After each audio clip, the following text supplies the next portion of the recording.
ছবি দেখাবো, বেহাল রাস্তার ছবি। একেবারে রেগে আপনি ভাববেন কোথায় কোথায় আমরা বসবাস করছি যে এই ধরনের ছবিগুলো এখনো দেখতে হচ্ছে আমাদেরকে। দেখুন, তিনটি জায়গার ছবি, একটি দাসপুর, একটি সুতি এবং আরেকটি বসিরহাটে। তিনটি ছবি, বেহাল রাস্তা, এবং তার সঙ্গে যেটা সব থেকে বেশি উদ্বেগের তা হচ্ছে ডুলিতে করে রোগীকে নিয়ে যাওয়া হচ্ছে হাসপাতালে। ভাবুন, এখনো প্রত্যন্ত জায়গা গ্রামগঞ্জে যেখানে বারবার করে স্বাস্থ্য পরিষেবা উন্নয়নের কথা বলা হচ্ছে, সেখানে রাস্তার এমন দশা যে ডুলিতে করে রোগীকে নিয়ে যাওয়া হচ্ছে হাসপাতালে। আর সুতি সেখানে একই রকমের ছবি, প্রসূতি তাকে ডুলিতে করে নিয়ে যাওয়া হচ্ছে হাসপাতালে। একটি মর্মান্তিক ছবি ভাবুন।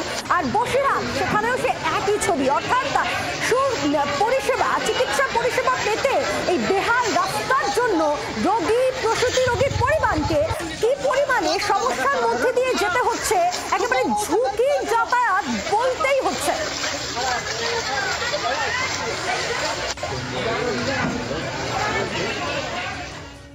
আর এবার একেবারে আরো বড় করে সুতির ছবিটা আপনাদের সামনে রাখবো। খাটিয়াতে, ভাবুন, খাটিয়াতে প্রসূতিকে নিয়ে যাওয়া হচ্ছে হাসপাতালে এবং সোশ্যাল মাধ্যমে এই ভিডিওটি ভাইরাল হতেই শোরগোল শুরু হয়ে গিয়েছে। রাস্তার বেহাল দশা, তাই অ্যাম্বুলেন্স ঢোকা সম্ভব নয়। আর তাই ভরসার জায়গা কি? খাটিয়া। হ্যাঁ, সেই খাটিয়া করেই রোগীকে, প্রসূতিকে নিয়ে যাওয়া হচ্ছে হাসপাতালে।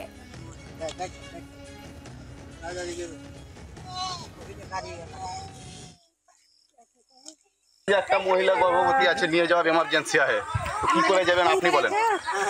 বলেন কি করে যাবে এখানে এই রাস্তা দিয়ে?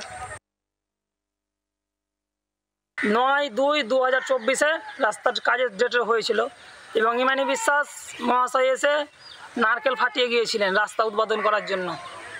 এখন পর্যন্ত আমাদের কোনো রাস্তা হয়নি এবং কাদা হয়ে আছে, অ্যাম্বুলেন্স আসছে না, সবজিওয়ালা যেতে পারছে না, মানুষ সবজি কিনে খেতে পারছে না।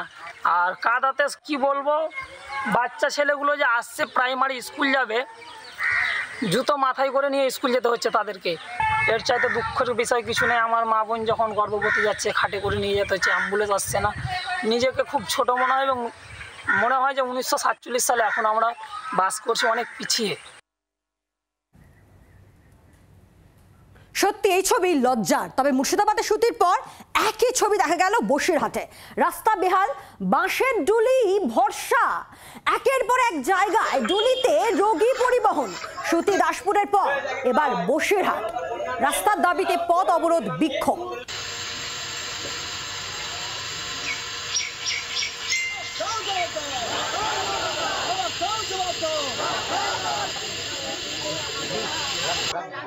আমরা অপরাধ করেছি আজ 10-15 বছরে, আমাদের রাস্তাটা এইভাবে খারাপ।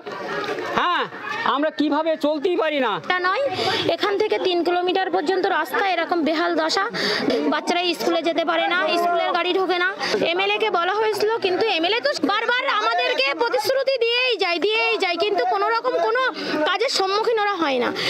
এই রাস্তাটা ইলেকশন জমা দিয়েছিলাম আমরা পঞ্চায়েতে, সব নেতাগুলো সব আমাদের ভোট নিয়ে চলে যাচ্ছে, রাস্তা হচ্ছে না। যদি আমাদের এই রাস্তা না হয়, বিধানসভার আগে আমলানি গ্রাম পঞ্চায়েতের যে হরিপুর গ্রামবাসীবৃন্দ সবাই আমরা ভোট দেব না।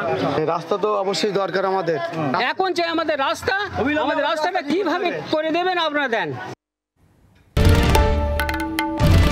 বাংলার আওয়াজ, বাঙালির আবেগ, জি 24 ঘন্টা।